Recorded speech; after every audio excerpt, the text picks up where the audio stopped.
Hey everybody, JM Creates here. Got another comic review for you. This time it is Wolverton, Thief of Impossible Objects, Issue 1.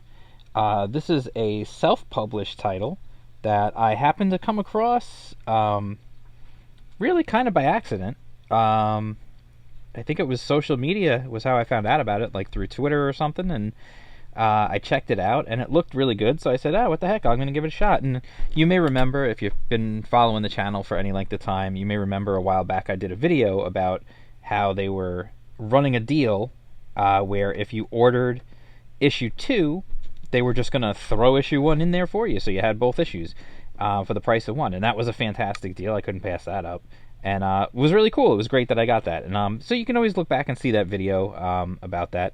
And you may know, if you are a subscriber or if you checked out issue 1 of Indie Comics Underground in ICU number 1 in the Hype Zone, Wolverton was featured in the Hype Zone. I had some people respond back saying, like, oh, hey, that's cool.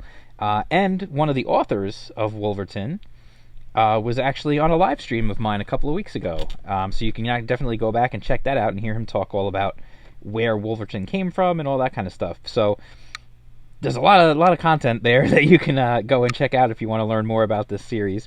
But for now, let's just get into this issue. Going into it, all I really knew about the series was that there was a thief, and he was like a gentleman thief, kind of an old school Errol Flynn swashbuckling type thing. That was really kind of all I knew. And then later I found out that his whole deal is that he is a master thief, but the cool thing is he doesn't just steal anything. He steals cursed magical objects. So, for example, like on the cover here, this is the monkey's paw, which you may know the tale of the monkey's paw, or it grants you wishes, but it always comes back to bite you in the butt, like when you make the wish. Almost, if this finger was sticking up a little more, it would look like he was doing my peace out thing. But anyway, we jump in here and we find out that he is the Black Cat. Wolverton is also known as the Black Cat. He is a thief, and he leaves a calling card. And here we are. It's 1910, so we already established the era that we're in. And there's a ship that's being tossed around in the sea, and just in terrible storms. And then we see our thief is up in the rafters, and he's on his way.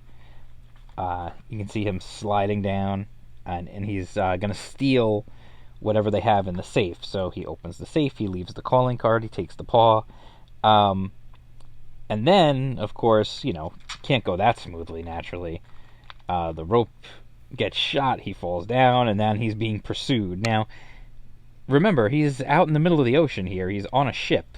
So he snuck onto the ship, stole the monkey's paw, then lost it while the ship is being tossed around at sea in a violent storm. And he's trying to recover it while the crew and the people on board are trying to kill him. So if you think this all sounds like a terribly perfect setup for a swashbuckling adventure, you're right, it is. Like, what's more, what's better than he's literally out at sea in the middle of the sea, nowhere to go. He's on board the ship, he's trying to steal this thing, the crew is trying to stop him, the ship's being tossed around in a storm.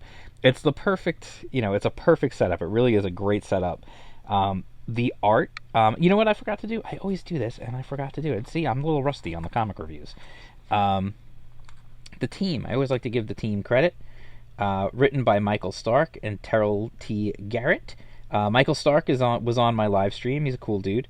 The art is by Derek Rodenbeck, colors by Ellen Belmont, letters by Elizabeth McBride, and the editor was Michael Stark. So there you go. There's your whole crew. So back to the adventure. Wolverton is on this ship. He's being pursued. The dialogue is actually quite fun. There's a lot of narration. You can see the narration boxes, and I wonder if part of that is because this was originally written as a screenplay, and then adapted to comic book. Michael Stark said that before. He worked in Hollywood for years, and as a screenwriter. So this was his way to, he took Wolverton. He had pitched it as a script, and then everybody kept telling him it would be better as a comic first. So he adapted. So there's certain things that you maybe don't need. I see here, like, just like, we don't necessarily need, like, them to tell us that he scoops up the paw, and then surfs away. Like, we can see what's happening. We don't need him to tell us that he's jumping from crate to crate. But again, that's something that happens in a lot of comics.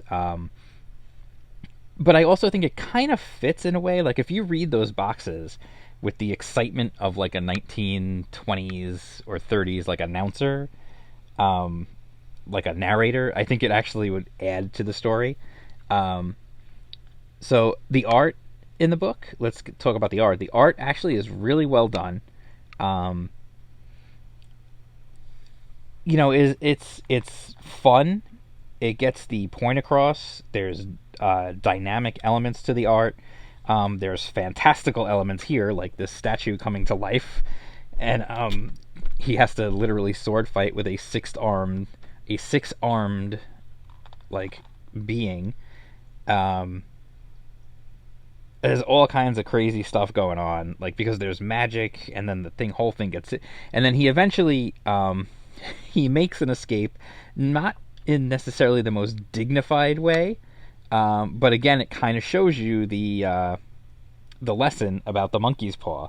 He was pretty much trapped. He was on this ship, being attacked, surrounded, more statues coming to life of, like, animals and things that are going to kill him, and he really only had one choice. He has to use the paw. So I don't want to spoil too much, but there's more to it. He's not just a thief just for the sake of being a thief. There is definitely more to it than that, and you'll see that when you read the issue.